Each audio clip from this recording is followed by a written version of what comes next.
Good evening and welcome to this year's final episode of NewsNight. Tonight we'll have all your international, national, and local news. I'm Leslie Krebs. And I'm Ruthie Light. Learn about immigration mishandling from a justice attorney in Maryland and history made from a senator from New Jersey. And with that, Pittsburgh citizens are getting political as nationwide protests spark. All this and more coming up on NewsNight.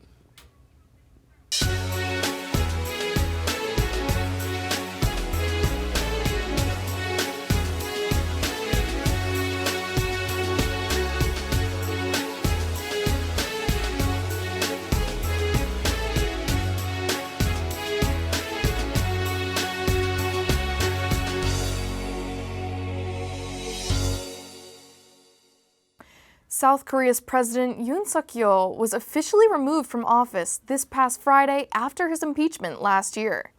The decision was unanimous by the 8 court judges who said it was, quote, a grave betrayal of the people's trust, end quote.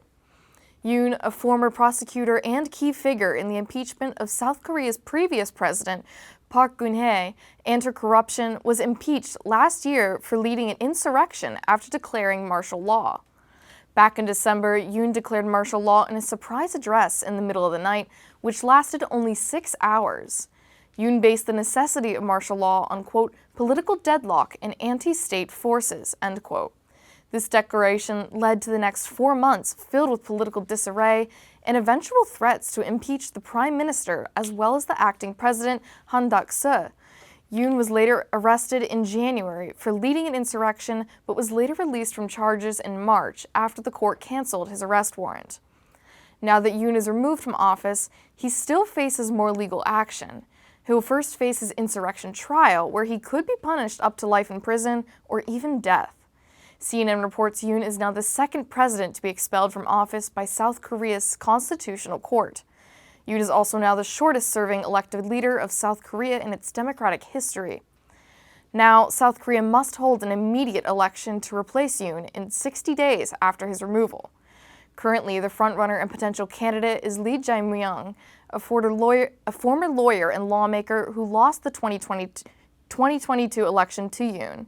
South Korea will announce the new president by June 3rd.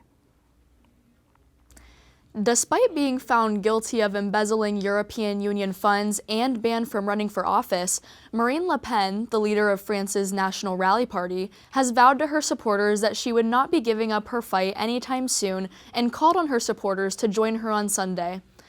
Monday, March 31st, Marine Le Pen was convicted by a Paris court for using more than 4.5 million euros of EU money to pay her party's political staff from 2004 to 2016, while falsely claiming that they were working as assistants to its members of the European Parliament.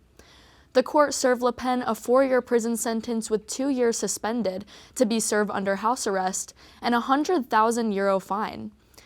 To oppose Le Pen's conviction, the RN called on its supporters to gather at Place Valbonne in Paris to, quote, defend freedom, save democracy, and support Marine, end quote. Thousands of protesters gathered at the site, waving tricolored flags to protest Le Pen's barring from the 2027 election. Le Pen was also in attendance, speaking to the crowd and reiterating her stance on the matter, stating, quote, this is not a judicial decision, it's a political one, end quote.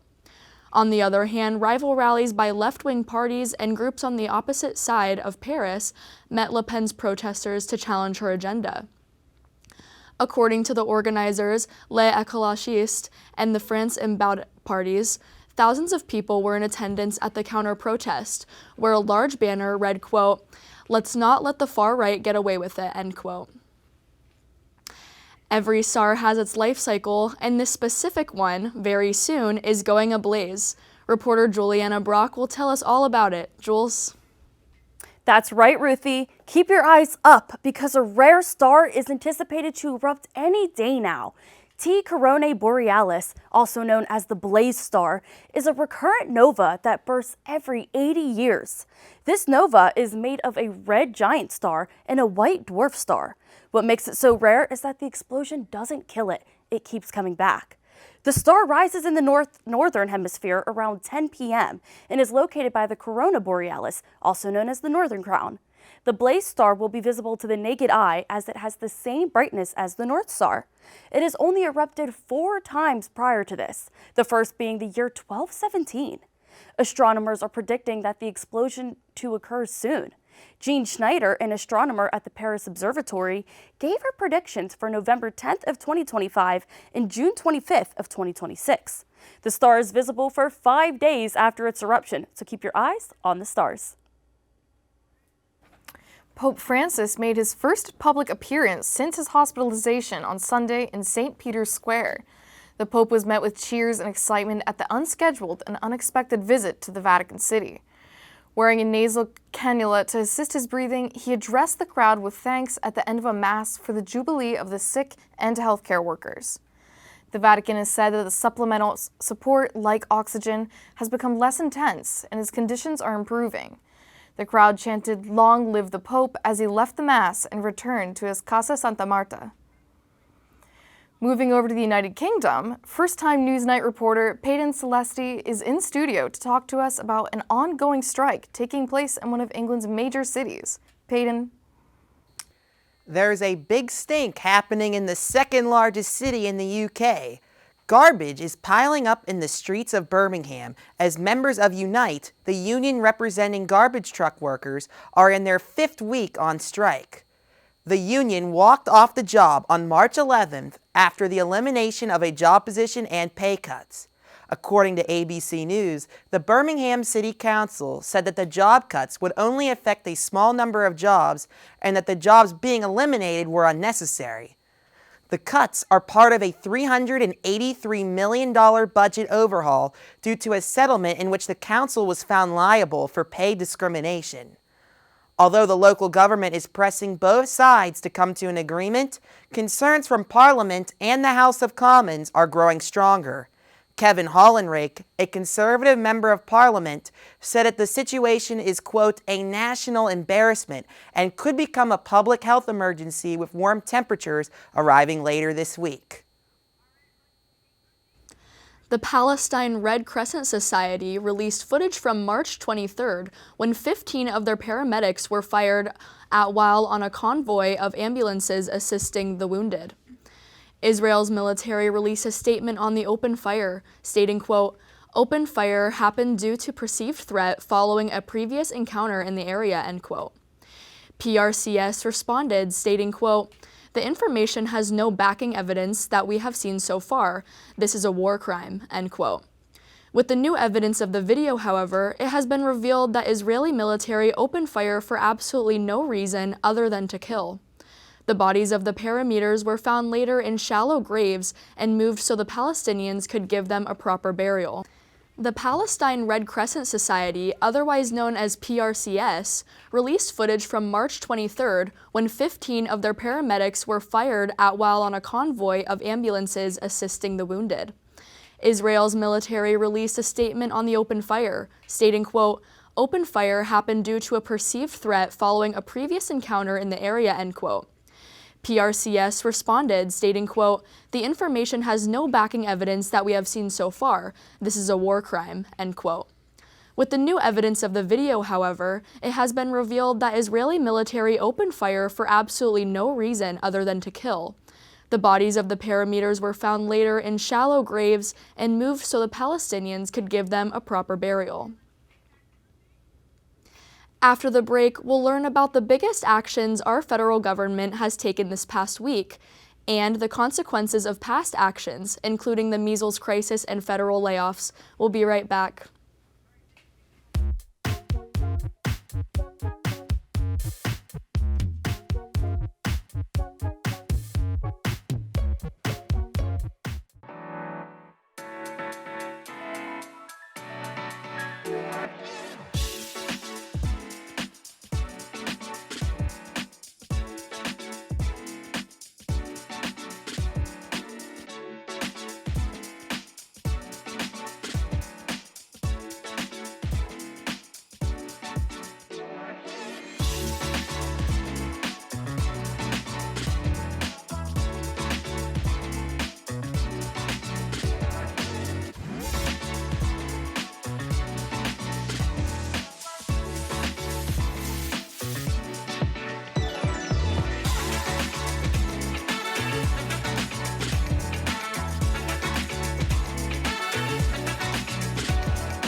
A hospital spokesman in West Texas confirmed Sunday that a second unvaccinated school-aged child passed away from a measles-related illness as the outbreak continues to swell in the area.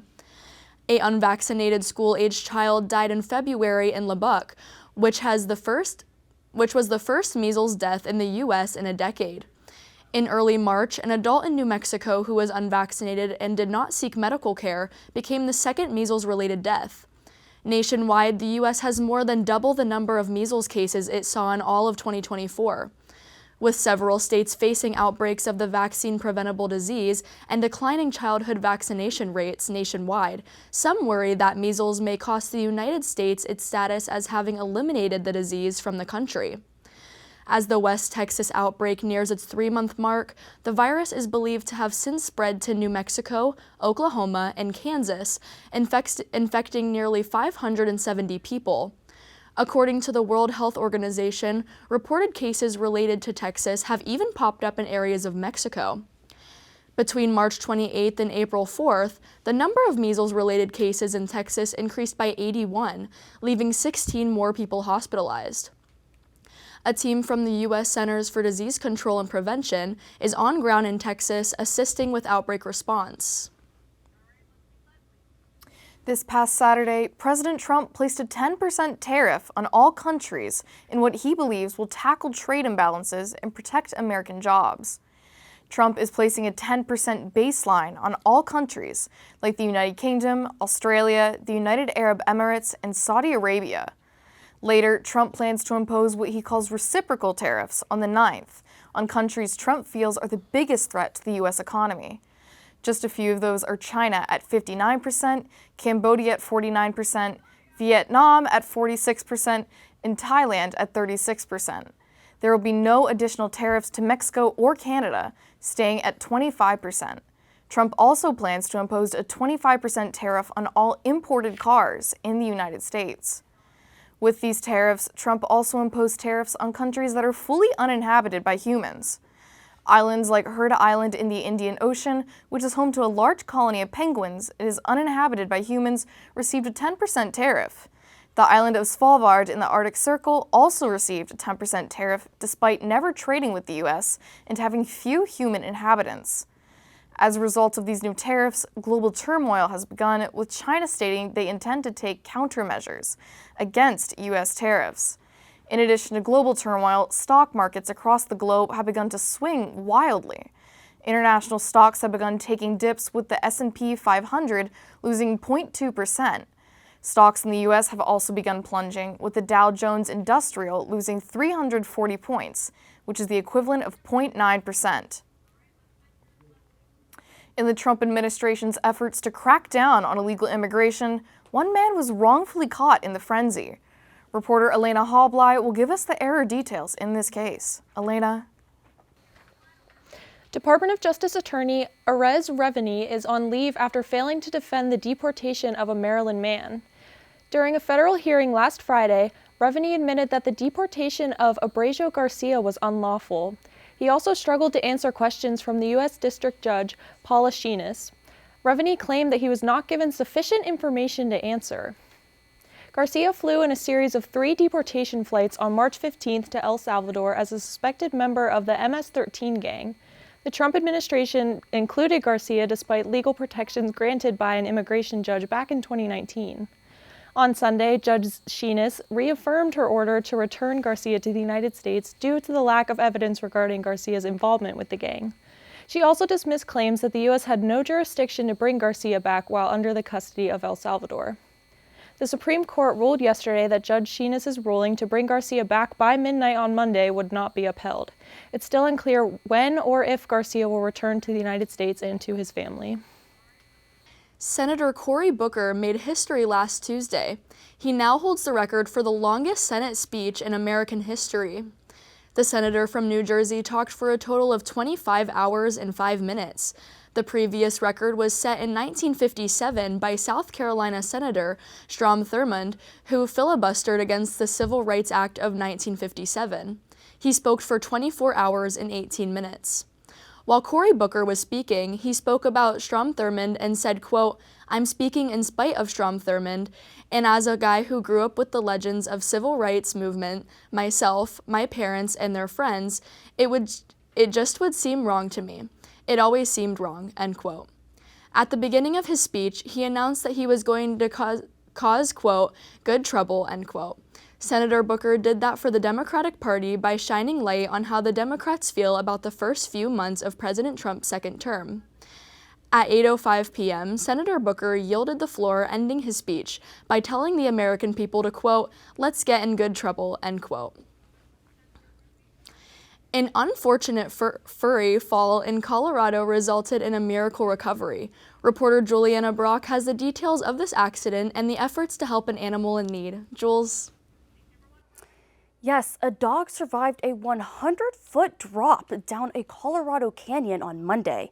Yogi, the border collie, visited the national monument with her owner and, like most visitors, was in awe of the sight. When her owner opened the door, she ran towards the canyon, but misunderstood the drop. She fell 100 feet onto a shelf ledge. Nearby was a sheriff who attempted to use a dog catch and pull, but Yogi was too far down. That is when the Mesa County Search and Rescue Ropes team came in. They were successful in her rescue, and Yogi and her owner shared a touching reunion. Yogi was taken to the emergency vet and only suffered minor scrapes and bumps. She surely handled her rough situation well. A mandate from President Trump is requiring all national parks to remain open despite significant staffing shortages. The goal of the directive, which was issued by Secretary of the Interior Doug Burgum, to keep national parks open for the upcoming summer busy season. However, many national park personnel criticize the directive, as it requires any closures or change in hours at any park be reviewed and approved by higher-level employees in the National Park Service or the Department of the Interior. Since national parks are at the liberty of Mother Nature, need regular maintenance, and are already suffering staffing shortages, this move could create bureaucratic challenges and delays that can hold parks back from receiving what they need. Coming up after the break, Mayor Ed Gainey has been in hot water ahead of the mayoral primaries. And hundreds of Pittsburgh citizens rallied to protest in different parts of PGH to protest the Trump administration. Stay tuned.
At the beginning of Mayor Ed Gainey's taking office, he and his administration hoped and planned to create more affordable housing within the city. Gainey created a goal of creating 8,000 new affordable housing units in Pittsburgh. Along with this plan, there has also come endless funding. $100 million in total have been put towards Gainey's affordable housing plan. KDKA reports $30 million coming from the Housing Opportunity Fund, $34 million from the Affordable Housing Bond issue, and $36 million from the pandemic-era American Rescue Plan. In response to his plan and what it has done, Gainey said, quote, "We built more affordable housing than any administration in the past 20 years, Gainey said. We built over 2,000 units, either built or in the pipeline of affordable housing. That's incredible all by itself," end quote. However, many believe this isn't true and his plan has rather been a failure. In addition to housing costs, including rent rising rather than lowering, the city of Pittsburgh has begun to not only lose its residents, but also jobs as a result of unaffordable housing. This has been a result of Gainey refusing to sign and agree to legislation that would promote affordable housing, as well as not actually building new affordable housing like promised. Gainey's administration stated that 1,400 units were created or preserved. However, only 400 were actually new units built, while the other 968 housing units merely had their protection extended.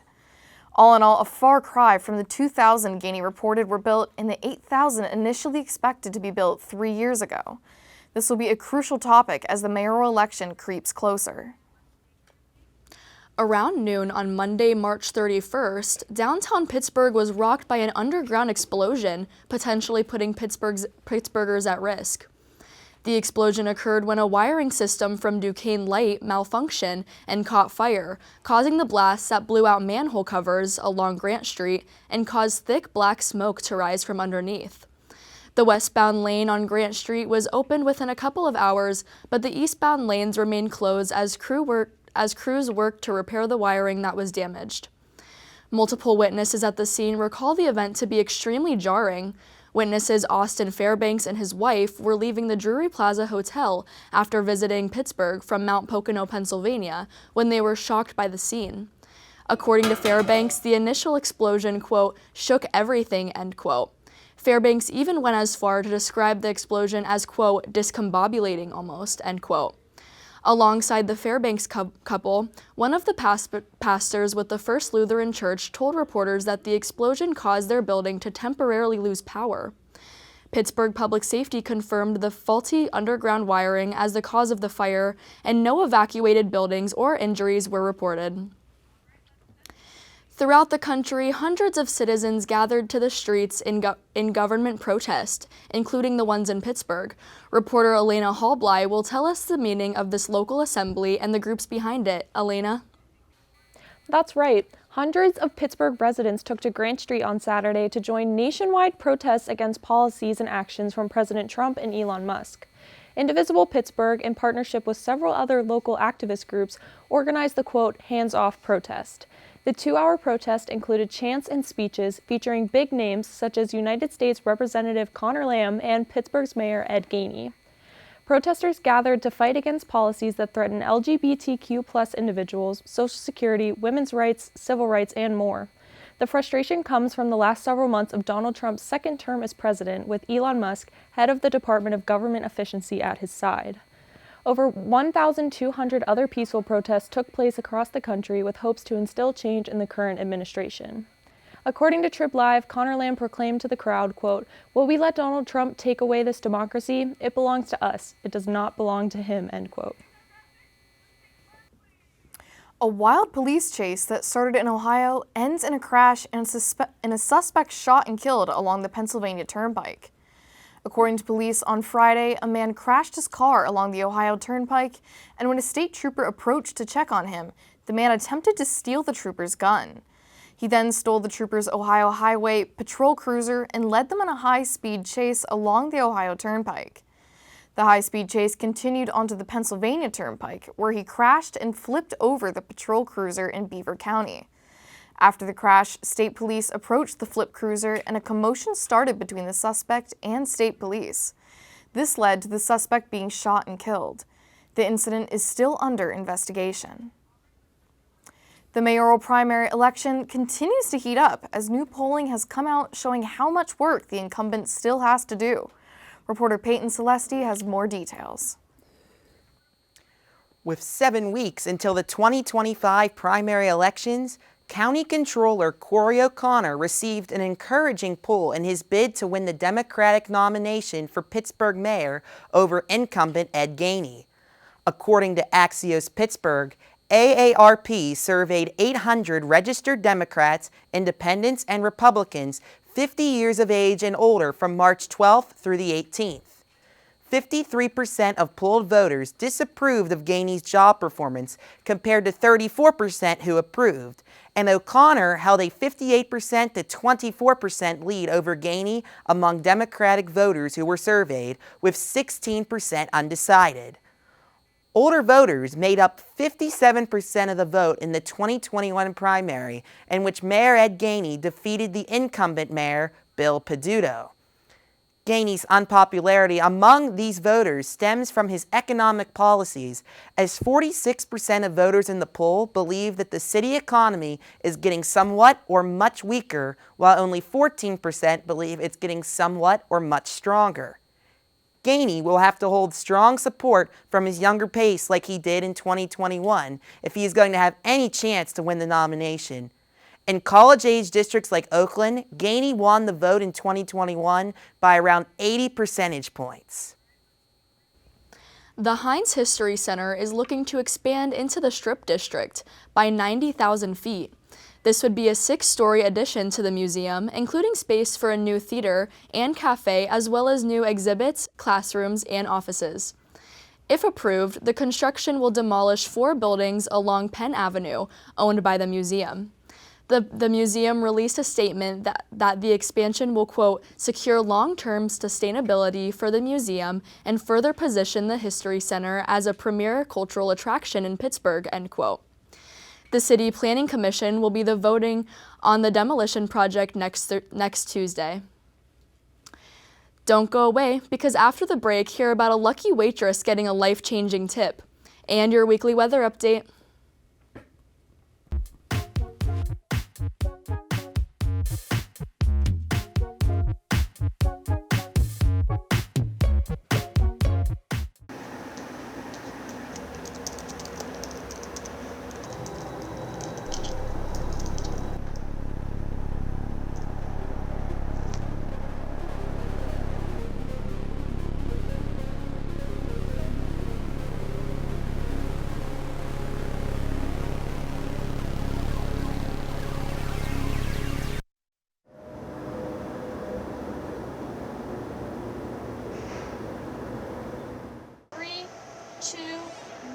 Take them, cue them, open their mics.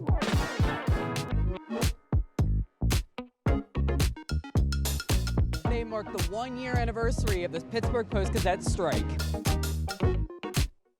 Point Park University just hosted a campus-wide meeting. Plans for the rapid transit bus line are not set to conclude until 2025.